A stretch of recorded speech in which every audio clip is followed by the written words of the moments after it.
Hello everyone, welcome, नमस्कारम, सुस्वागतम, आदाब, सत श्री अकाल सभी को। सभी का बहुत बहुत स्वागत है आज के बहुत हाईलाइटेड सेशन में, है ना। अभी सभी के दिमाग में आंसर राइटिंग घूम रही है। सभी को लग रहा है कि हाँ, आंसर राइटिंग करना चाहिए, आंसर राइटिंग इंपॉर्टेंट है। पर अगर हम बात करें कि एमपीपीएससी की इस सीढ़ी में हमें तीन चीज़ें दिखाई देती है, एक प्रीलिम्स है, एक मेंस है, एक इंटरव्यू है। प्रीलिम्स निकालना पहली सीढ़ी हुई, लेकिन दूसरी सीढ़ी पार किए बिना जॉब नहीं मिलती, और वो है आंसर राइटिंग की सीढ़ी, या वो है मेंस की सीढ़ी। देखिए, कंटेंट बहुत ज़्यादा अवेलेबल है मार्केट में। पहले के टाइम में कंटेंट इतना अवेलेबल नहीं होता था, वो समस्या थी। देखिए, आज क्या समय आ गया है कि कंटेंट की ओवर अवेलेबिलिटी जो है वो स्टूडेंट के लिए दिक्कत क्रिएट कर रही है, कि उसे समझ नहीं आ रहा है कि क्या कंटेंट कंज्यूम करे, क्या कंटेंट कंज्यूम ना करे, कौन सा उसके काम का है, कौन सा उसके काम का नहीं है। और उसी कारण से एक सबसे महत्वपूर्ण चीज़ जो है वो उससे छूट जा रही है, वो है आंसर राइटिंग। प्रीलिम्स में बच्चा बहुत मेहनत करता है, बहुत रिवीजन करता है, बहुत एमसीक्यूज लगाता है, लेकिन जब बारी मेंस की आती है तो पढ़ तो सब रखता है वो। क्यों? क्योंकि उसने इतने सारे नोट्स इकट्ठे किए हैं, इतने सारे कंटेंट इकट्ठे किए हैं, कंसेप्ट समझने की कोशिश करी है, लेकिन एक बड़ी चीज़ छूट जाती है, और वो होती है मेंस की आंसर राइटिंग प्रैक्टिस। और उसी वजह से नंबर हो जाते हैं कम, और उसी वजह से सिलेक्शन की दौड़ से हो जाते हैं बाहर। तो आज की क्लास में हम यही चीज़ समझना चाहेंगे कि हाई स्कोर चाहिए अगर मेंस में, तो हमें क्या करना होगा, आंसर राइटिंग जो है वो किस तरह से करें जिससे कि हमारा स्कोर में इजाफा हो जाए। आप में से शायद सभी लोगों को पता हो, और हो सकता है कि कुछ लोगों को ना पता हो। तो सारे सब्जेक्ट में क्वालिफाई करना जरूरी है। पेपर 1 हो, 2 हो, 3 हो, 4 हो, सभी में आपका क्वालिफाई करना जरूरी है। ऐसा नहीं हो सकता कि एक पेपर में आपने महारत हासिल कर ली, पीएचडी हासिल कर ली, तो उसके दम बूते पर, उसके बलबूते पर आपके बाकी पेपर में कम नंबर है तो भी चल जाएंगे। नहीं, आपको सभी पेपर में पहले तो पास होना जरूरी है ना। 35%, 40% के ऊपर लाना जरूरी है। फिर सेकेंडली है कि आपको सभी पेपर में अच्छे नंबर लाना है, और अच्छे नंबर लाने के लिए आपका कंपटीशन भी अच्छे लोगों से ही हो रहा है, क्योंकि जो मेंस लिखेंगे वो सारे के सारे आपके जैसे ज्ञानवान हैं, नॉलेजेबल है, उन्होंने दिन रात तैयारी करी है, बहुत मेहनत करी है, तभी तो मेंस लिखने पहुंचे हैं, तभी तो उनका प्रीलिम्स क्लियर हुआ है। तो मतलब आपका जो कंपटीशन बनेगा वो एकदम, जिसको कहते हैं ना, आला दर्जे 1% वाले कैंडिडेट से बनेगा, जो ऑलरेडी मेहनत करे हुए हैं। तो आप में और उसमें किस चीज़ का फर्क आएगा, किस चीज़ का अंतर आएगा? तो वो आएगा आंसर राइटिंग का। अगर आपकी आंसर राइटिंग ज़्यादा अच्छी है, आपका प्रेजेंटेशन का तरीका ज़्यादा अच्छा है, तो सीधी सी बात है, आपको ज़्यादा नंबर मिलेंगे। अब बात ये आती है कि सर आंसर राइटिंग सुधारे कैसे। जैसे कई लोग मुझे मैसेज करते हैं कि सर मेंस का पेपर हमने देखे, पेपर 2 देखा थोड़ा इजी लगा, पेपर 1 देखा इजी लगा, पेपर 4 देखा इजी लगा।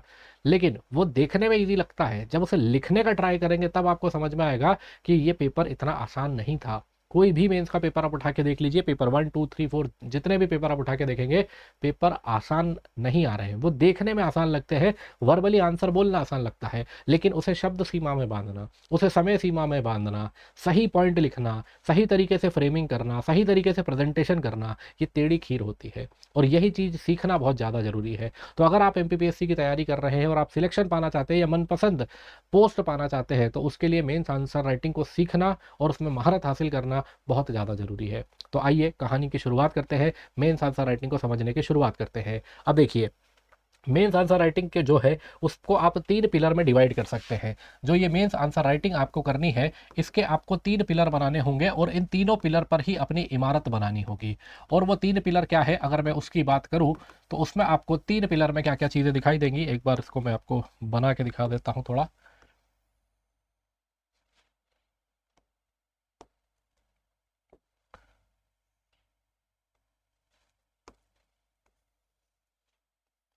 मेंस आंसर राइटिंग के जो आपको तीन पिलर मिलेंगे, इस तीन पिलर में पहली चीज आती है आईबीसी। पहला आता है आईबीसी, दूसरा आता है टाइम मैनेजमेंट,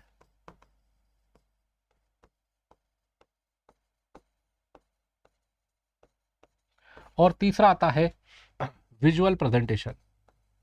तीनों की अपनी बराबर इंपॉर्टेंस है। ऐसा नहीं कि कोई एक चीज़ में महारत हासिल कर ली तो बाकी की चीज़ें आपके लिए माफ़ कर दी जाएंगी। नहीं, ये तीनों ही चीज़ें आपको क्या दिलाती है, सिलेक्शन दिलाने का काम करती है। सबसे पहले मैंने बात करी आईबीसी की, तो आईबीसी है क्या? ये कोई नई पॉलिसी आई है ना? नहीं कोई टेक्निक आई है? नहीं, टेक्निक वही पुरानी है। इसमें आपको क्या क्या ध्यान देना है, इंट्रोडक्शन पर ध्यान देना है कि इंट्रोडक्शन क्या होना चाहिए, बॉडी क्या होनी चाहिए, और कंक्लूजन जो है वो आपका क्या होना चाहिए। सर ये तो सभी बताते हैं, इसमें नया क्या है? नया ये है कि आप क्या करते हो, आप एग्जाम में सीधे इंट्रोडक्शन या आंसर राइटिंग की जब प्रैक्टिस चालू करते हो तो सीधे आंसर लिखना शुरू करते हो और अपने हिसाब से इंट्रोडक्शन देते हो। अपने हिसाब से कंक्लूजन देते हो। और अपने घर वाले क्या कहते थे, practice makes a man perfect, है ना। अगर आप किसी चीज़ की प्रैक्टिस कर रहे हैं तो वो परफेक्ट हो रही है। और दूसरी चीज़ क्या कहते थे कि जैसा सोचोगे वैसा हो जाएगा, है ना, जैसा सोचोगे वैसा हो जाएगा। मतलब कुछ चीज़ें हमारे माइंड में सबकॉन्शियसली जाती है, कुछ चीज़ें हम ऑब्जर्वेशन के माध्यम से सीखते हैं, है ना। चीज़ों को बार बार देख रहे हैं तो वो हमें सीखने में आ जाती है। तो आपको क्या करना चाहिए, आपको यूनिवर्सल इंट्रोडक्शन बनाने चाहिए, हर टॉपिक के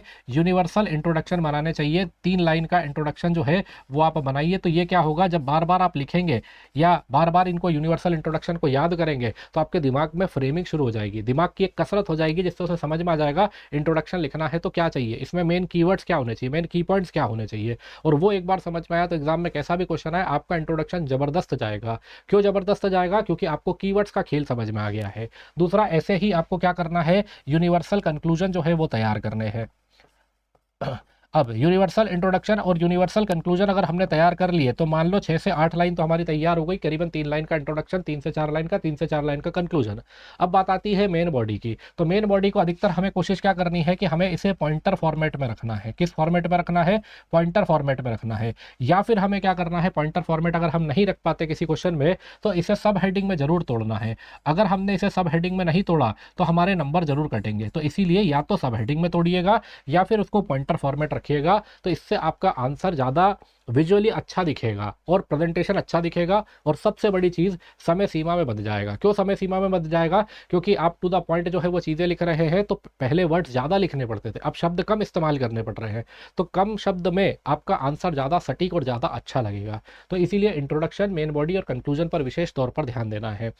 दूसरी चीज़, एक और चीज़ याद रखिएगा, अब ये सर हमें आते ही नहीं है, जैसे उदाहरण के तौर पर सर हमने कभी लिखा ही नहीं है, इंट्रोडक्शन लिखा ही नहीं है, कभी कंक्लूजन निष्कर्ष कभी लिखा ही नहीं है, हमें पता ही नहीं है।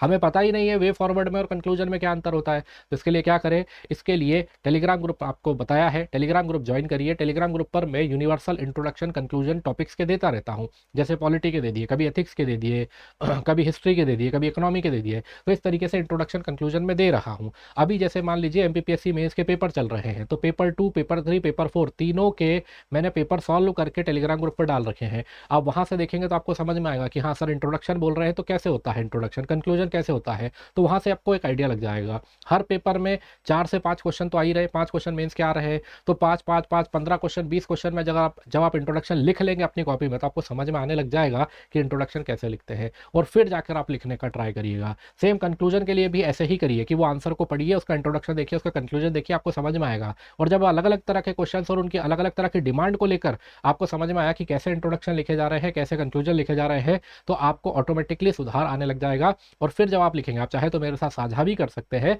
आप वो भेजेंगे, मैं आपको और बताऊंगा कि इसमें क्या सही किया जा सकता है, क्या गलत किया जा सकता है, और आपका ये वाला पोर्शन कंप्लीट हो जाएगा। किसी भी एक्सपर्ट से पूछ लीजिएगा जो मेंस लिख चुका है या जो जॉब प्राप्त कर चुका है, वो आपको एक ही चीज़ कहेंगे, 2 मार्कर में आता है तो आता है, नहीं आता तो नहीं आता है। 7 मार्कर लिखने में आ जाता, थोड़ा बहुत भी पता है तो लिख लेते हैं। समस्या 10 मार्कर में आती है। 10 मार्कर में क्या होता है, इंट्रोडक्शन और कंक्लूजन समझ नहीं आता, या फिर प्रश्न समझ नहीं आता कि क्वेश्चन में एक्चुअली पूछा क्या है ना। वहाँ पर क्या लिखा था, एनालाइज लिखा था, क्रिटिकली एनालाइज लिखा था, डिफाइन लिखा था, क्या चीज़ लिखी थी वो हम पढ़ ही नहीं पाए और उसके हिसाब से हम आंसर फ्रेम नहीं कर पाए। तो ये चीज़ जानना बहुत ज़्यादा जरूरी है। इस चीज़ पर आप विशेष फोकस करिए कि ये इंट्रोडक्शन कंक्लूजन, ये 10 मार्कर या 11 मार्कर के जो क्वेश्चन आते हैं, जैसे पेपर 4 11 मार्कर का क्वेश्चन आता है, तो इसमें विशेष ध्यान देने की जरूरत है कि अगर आप अच्छे नंबर स्कोर करना चाहते हैं तो इंट्रोडक्शन कंक्लूजन पर महारत हासिल होनी चाहिए। बॉडी को लेकर आपको स्पष्ट होना चाहिए कि इतना पोर्शन जो है ये मुझे बॉडी के लिए छोड़ना है और इसमें मुझे सारे पॉइंट कवर करने हैं। तो ये चीज़ जो है वो आपके लिए बहुत ज़्यादा ज़रूरी होगी। फिर दूसरी चीज़ पर आते हैं विजुअल प्रेजेंटेशन पर। तो विजुअल प्रेजेंटेशन में आपको क्या करना है, जैसे फॉर एग्जांपल आप ज्योग्राफी यूज़ कर रहे का पेपर लगा रहे हो तो आपको मैप्स का सहारा लेना है। अगर आप मैप्स का सहारा नहीं लोगे तो काम नहीं बनेगा। अब मैप्स का सहारा, सर हमारी तो ड्राइंग बहुत ख़राब है, कोई बात नहीं, आपको जैसा एमपी बनता है वैसा एमपी का मैप, इंडिया का मैप, ये एटलीस्ट इन मैप्स को बना के रखिए, है ना, ताकि क्या हो, आप जगह जगह पर उसका यूज़ करें और वो विजुअली अच्छा लगता है। जैसे फॉर एग्जाम्पल आप लोगों को हमारे भी कौन से नोट्स पसंद आते हैं जिसमें साइड में फोटो वोटो लगी हो तो समझने में आसान हो जाती है। तो यही चीज़ एग्जामिनर के साथ भी है, उसको इतनी सारी कॉपीज जो है वो चेक करनी है, तो उसे भी चाहिए कि वो जल्दी चेक कर पाए, तो ये मैप बहुत सहारा करते हैं। पर सर आप क्या करें, पॉलिटी में कैसे मैप लगाएंगे, एथिक्स में कैसे मैप लगाएंगे, या सोशोलॉजी में कैसे मैप लगाएंगे। तो मैप नहीं लगा सकते लेकिन हम फ्लो चार्ट तो बना सकते हैं ना। तो हम क्या करेंगे, हम फ्लो चार्ट का इस्तेमाल कर लेंगे। ठीक है, हम फ्लो चार्ट का इस्तेमाल, अब फ्लो चार्ट कैसे, ये भी क्या है, ये एक तरह का फ्लो चार्ट है। आप ऐसा एक फ्लो चार्ट बना सकते हो जैसे इस तरीके से आपने कर दिया, 3 पॉइंट जो है वो बता दिए। ठीक है, इसके अलावा आप क्या कर सकते हो फ्लो चार्ट बनाने के लिए, लेट से आपने इस तरीके का फ्लो चार्ट बना दिया, एक इधर समझा दिया, एक इधर, एक इधर, एक इधर। 5 पॉइंट समझाने हैं तो आपने इस तरीके से समझा दिया, है ना। 6 पॉइंट समझाने तो एक इधर, 2 3 4 5 6 इस तरीके से समझा दिया। तो कई सारे तरीके हैं। 5 पॉइंट समझाने हैं तो गोला बना दिया, इसमें कर दिया 1 2 3 4 5 इस तरीके से समझा दिया। तो इससे क्या होता है, विजुअली अपीलिंग लगता है। जैसे मान लीजिए 10 मार्कर या 11 मार्कर ही क्वेश्चन है, आपने इंट्रोडक्शन दिया, इंट्रोडक्शन देने के बाद में उसमें 5 कैरेक्टरिस्टिक्स थे उसके, तो उसकी हेडिंग आपने यहाँ लिख दी और फिर उनको समझाना शुरू किया। तो ये 5 कैरेक्टरिस्टिक देख के उसका दिमाग चल जाएगा, अच्छा इसने ये पांचों चीजें हेडिंग, सब हेडिंग डाल दी है यहाँ पर, और अब इसको समझाना चालू किया है, मतलब इसे आता है। तो वो एक इंसाइट मिल जाता है, तो नंबर ज्यादा अच्छे मिलने की प्रोबेबिलिटी जो है वो हमारी बढ़ जाती है। तो हमें क्या करना है, इंट्रोडक्शन पर ध्यान देना है, कंक्लूजन पर ध्यान देना है कि हम ये फ्रेम करना सीख जाए। दूसरी चीज, बॉडी को पॉइंटर या सब हेडिंग फॉर्मेट में रखना है। इसके अलावा क्या करना है, तो इसके अलावा हमें विजुअल्स पर ध्यान देना है कि हम फ्लो चार्ट का ज़्यादा से ज़्यादा इस्तेमाल करें, डायग्राम्स का ज़्यादा से ज़्यादा इस्तेमाल करें ताकि काम बने। अब क्या सर 2 मार्कर में भी डायग्राम आ सकते हैं, डिपेंडिंग अपॉन द क्वेश्चन, अगर क्वेश्चन की नीड है तो। क्या 7 मार्कर में फ्लो चार्ट यूज़ कर सकते हो, कर सकते हो। क्या 10 मार्कर में कर सकते हो, बिल्कुल कर सकते हो, है ना। 7 और 10 में कोई मनाही नहीं है। तो आई होप ये कहानी आपको इतनी क्लियर हो गई होगी। अब फिर आता है तीसरा, टाइम मैनेजमेंट। देखो पेपर तो कोई भी सॉल्व कर सकता है, लेकिन टाइम फ्रेम में उसे सॉल्व करना ये सबसे बड़ा टास्क होता है। और ये कैसे करेंगे सर, उसके लिए तो आंसर राइटिंग की टेस्ट सीरीज खरीदनी पड़ेगी। अरे इतना पैसा देने को उतावला क्यों हो रहे हो, खुद से प्रैक्टिस करिए।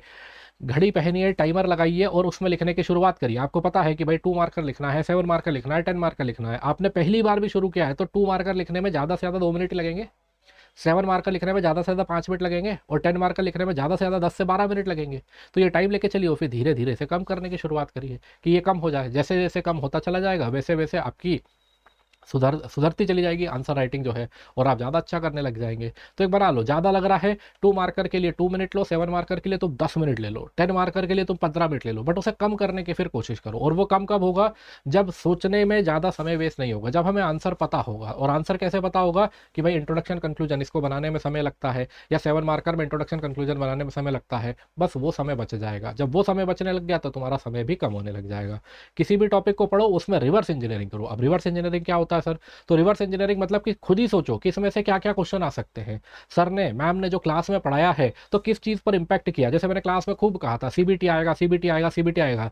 जिसने उसका आंसर अच्छे से तैयार कर लिया उसके लिए आज वो लड्डू क्वेश्चन था, जिसने नहीं तैयार किया उसके लिए दिक्कत हो गई होगी। मैंने आपसे कई बार कहा है कि यूनिट में जितने भी टॉपिक्स दिए हुए हैं आपको, वो सबके एटलीस्ट 2 मार्कर की डेफिनेशन आपको पता होनी चाहिए। आज वही हुआ एग्जाम में, प्रेजुडाइज से डायरेक्ट क्वेश्चन जो है वो पूछ लिया। तो ऐसे कई टॉपिक्स है, पॉलिटी में भी यही हुआ था, हर सब्जेक्ट में यही होता है कि जो लिखा हुआ है उनमें से सीधे सीधे डेफिनेशन बन जाती है। तो 2 मार्कर वैसे प्रिपेयर करिए। जब आपको पता लग गया कि ये चीज़ें इंपॉर्टेंट, एग्जाम जो टीचर है आपका वो आपको क्लास में भी बताता रहता है ना कि ये क्वेश्चन आया हुआ है या इस तरह का क्वेश्चन आ सकता है, तो उसी को अपन लिख लो कि भाई ये अपने को 7 मार्कर प्रिपेयर करना है, ये अपने को 10 मार्कर प्रिपेयर करना है, ये अपने को 11 मार्कर प्रिपेयर करना है। एक बार जब आपके पास क्वेश्चन बन गए और आपको समझ में आने लग गया कि हाँ इस तरह के क्वेश्चन आते हैं, बस कहानी खत्म। फिर अपने को उसी की प्रैक्टिस करनी है। जैसे फॉर एग्जाम्पल मैं पॉलिटी पढ़ाता हूँ या मान लीजिए मैं एथिक्स पढ़ा रहा हूँ, तो एथिक्स में क्या करूँगा, मैं डेफिनेशन बताऊंगा आसान भाषा में, फिर बताऊंगा कि ये डेफिनेशन याद करनी है और यही एग्जाम हॉल में लिखनी है। फिर क्या बताऊंगा कि उसकी कुछ कैरेक्टरिस्टिक्स है, उसके कुछ फीचर्स है, विशेषताएं हैं, तो उनके बारे में बात करी जाएगी। फिर अगर उसके कुछ प्रकार है तो प्रकार पूछे जा सकते हैं, उसके बारे में बात करी जाएगी। फिर क्या आ जाएगा, फिर उसके एडवांटेजेस और डिसएडवांटेजेस हो सकते हैं, तो वो बता दूंगा कि भाई एडवांटेज डिसएडवांटेज। तो ये सारे क्या है, क्वेश्चन कैसा आएगा, write down advantages and disadvantages of this, है ना, write down characteristics of this, write down types of this. इस तरह से तो क्वेश्चन आएगा। बस वो चीज़ अपन तैयार कर लो, ये अपना पूरा टॉपिक तैयार हो रहा है। पॉलिटी में जाओगे तो वहां पर भी सेम चीज़ चलेगी कि भाई संवैधानिक प्रावधान के अनुसार ये चीज़ को कैसे लिखा, ये चीज़ के बारे में बताइए, बता दीजिए आप, है ना। राज्यपाल की शक्तियाँ बताइए, राज्यपाल के कार्य बताइए, बस ये चीज़ अपन ने कर दिया। यही तो मेन क्वेश्चन बनेंगे आपके, इनके आप प्रिपरेशन करो। जैसे जैसे आप प्रिपरेशन करोगे वैसे वैसे आपकी आंसर राइटिंग और स्ट्रांग होती जाएगी, और आपकी मसल मेमोरी डेवलप होगी, आपकी माइंड मेमोरी जो है वो डेवलप होगी, जो सोचने में समय बहुत ज़्यादा लग जाता है और जिस कारण क्वेश्चन छूटते हैं वो छूटने लग जाएंगे।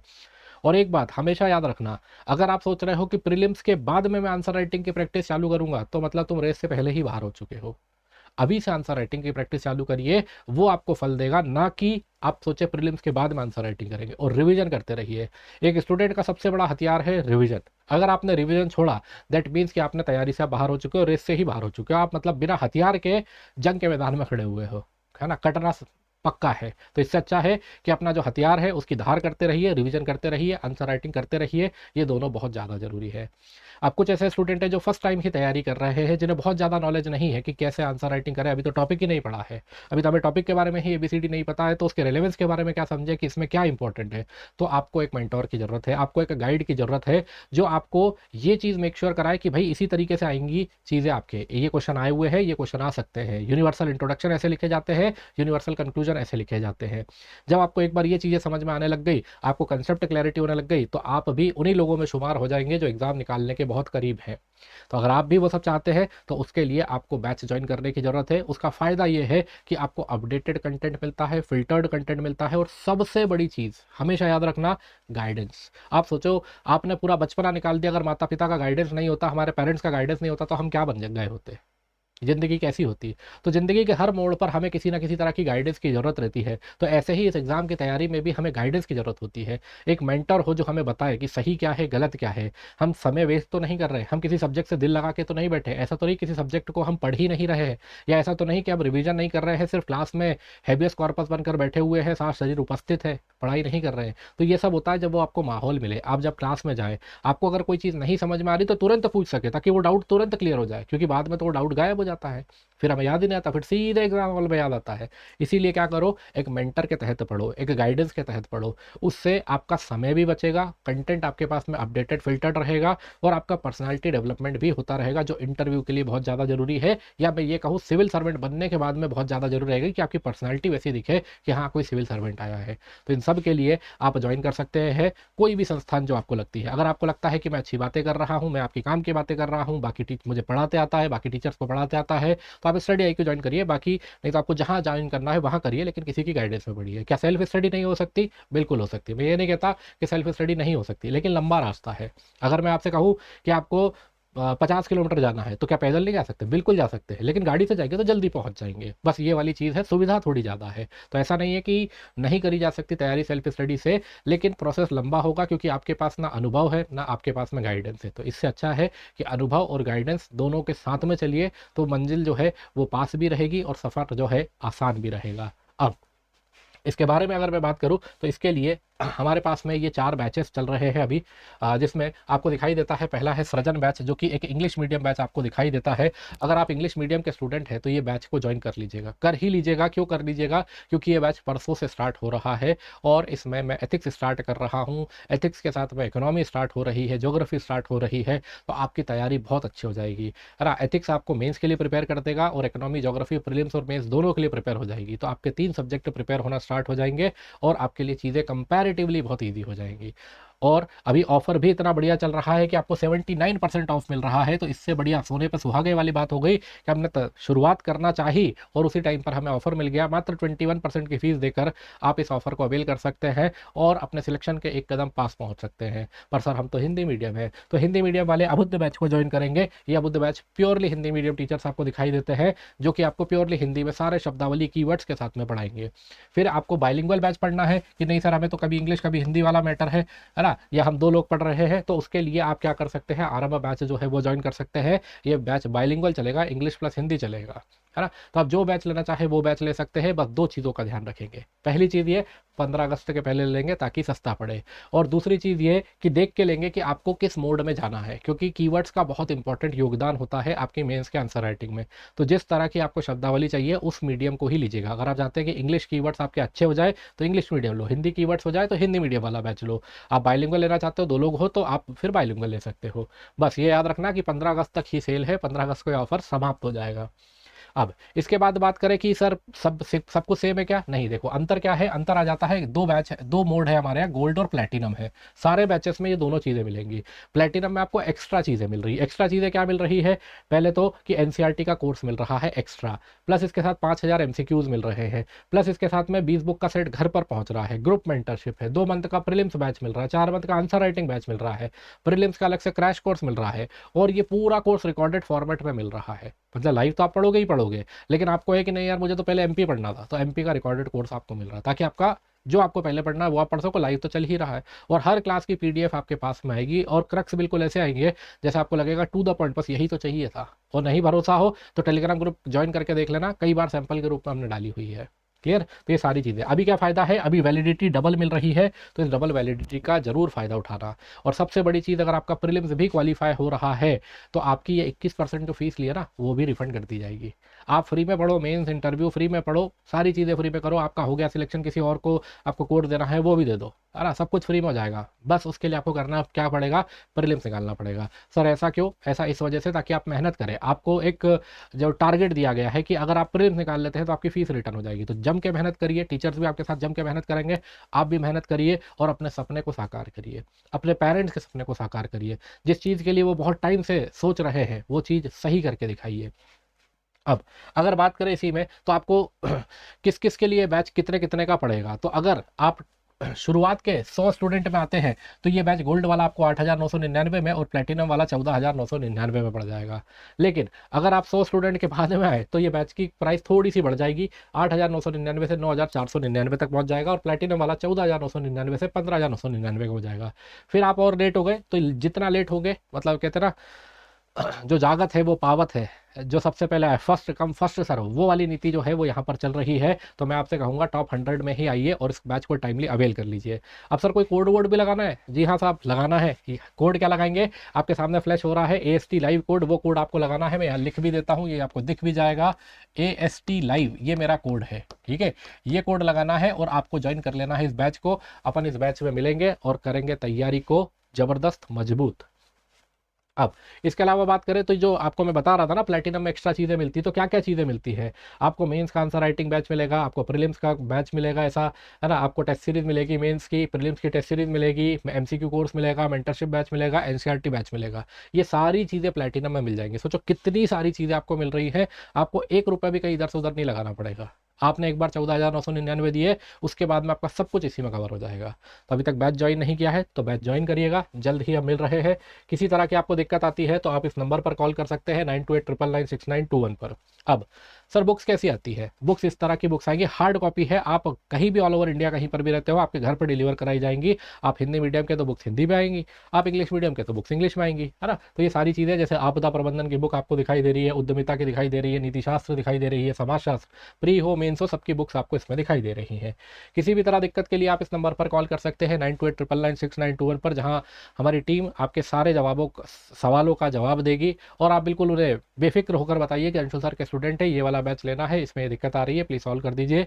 वो मैक्सिमम डिस्काउंट भी कर देंगे और आपको बैच भी अवेल करा देंगे। तो अभी तक बैच नहीं लिया हो तो बैच ले लेना, मेरे पे विश्वास करके बैच ले लो। क्यों, क्योंकि ये तुम्हें हेल्प करेगा, गारंटीड हेल्प करेगा, ठीक है। अब नेक्स्ट चीज़, अगर फिर भी कोई डाउट है, डिस्कशन आपको करना है, तो उसके लिए आप ज्वाइन कर सकते हैं मुझे, है ना। ये QR कोड को स्कैन करेंगे, एक फॉर्म आएगा आपके सामने, जब ये फॉर्म आएगा तो उसमें आप डिटेल्स फिलअप करेंगे और आप लिखेंगे आपको किस टीचर से बात करनी है ना। और आप डायरेक्टली हमसे कनेक्ट कर सकते हैं। जैसे मान लीजिए आपने कहा, फॉर्म भर दिया कि हमें अंशुल सर से किसी चीज़ के बारे में बात करनी है, तो आपके कोई भी क्वेरी है, डाउट है, मैसेजेस है, वो सारी चीज़ें आप मुझसे पूछ सकते हैं। मैं यथावत आपको सही जवाब देने की कोशिश करूंगा मेरे नॉलेज के हिसाब से, और आपकी हेल्प करने की कोशिश करूंगा। तो ये कोड सभी, ये QR कोड सभी लोगों को स्कैन करना है। आपके अगर कभी भी कोई भी डाउट है, इशू है, तो उसके लिए आप सभी लोग ये कोड को स्कैन कर लीजिएगा और उसमें डिटेल्स फिल कर दीजिएगा। इसके अलावा टेलीग्राम ग्रुप की बात करें तो ये स्टडी IQ का टेलीग्राम ग्रुप आपको दिखाई दे रहा है, ये मेरा टेलीग्राम ग्रुप आपको दिखाई दे रहा है। ये वाले टेलीग्राम ग्रुप पर यूट्यूब से रिलेटेड जितनी भी PDFs आती हैं क्लास की, वो सब यहाँ पर आ जाती है। करंट अफेयर अपडेट्स आती है, एग्जाम नोटिफिकेशन आते हैं। ये वाला ग्रुप जो है ये मेरा ग्रुप है, इसमें आप ज्वाइन कर सकते हैं। इसमें मैं पेपर के सॉल्यूशन डाल रहा हूँ, मेंस के आंसर राइटिंग क्वेश्चन आंसर्स डाल रहा हूँ, इंट्रोडक्शन कंक्लूजन डाल रहा हूँ, और क्लासेस की PDF डाल रहा हूँ। आपको डिबेट डाउट डिस्कशन कुछ क्लियर करना है मैसेज के थ्रू, तो आप ये अप्लाई कर सकते हैं। और नहीं तो QR कोड में सबसे अच्छा ऑप्शन है मेरे हिसाब से, उसमें दिल की बहुत सारी बातें भी निकल जाती हैं। जो भी कुछ डाउट है, इशूज़ है, एक की जगह दो, दो की जगह चार, आप 5 बातें करिए, कोई दिक्कत नहीं है। तो उसके लिए QR कोड सभी को स्कैन करना, आपके जो भी अगर कोई डाउट है, क्वेरी है, बिल्कुल बताइएगा हमें, तो हम उसको सॉल्व करने की कोशिश करेंगे। तो इसके लिए क्या करना है, स्कैन करना है, गूगल लेंस का इस्तेमाल करिए या कैमरे का इस्तेमाल करिए, आप डायरेक्टली इस ग्रुप्स पर पहुंच जाएंगे। दोनों ही ग्रुप्स फ्री हैं, दोनों ही ग्रुप ज्वाइन कर लीजिएगा। चलिए, तो इसी नोट के साथ में आज की कहानी को अंत करते हैं। आशा करता हूँ हम बहुत जल्दी क्लासेस में मिलेंगे, परसों से नया बैच चालू हो रहा है, तो परसों से हम क्लास में मिलेंगे। तो तब तक के लिए जय हिंद, जय भारत सभी को, जय श्री कृष्णा, जय श्री महाकाल।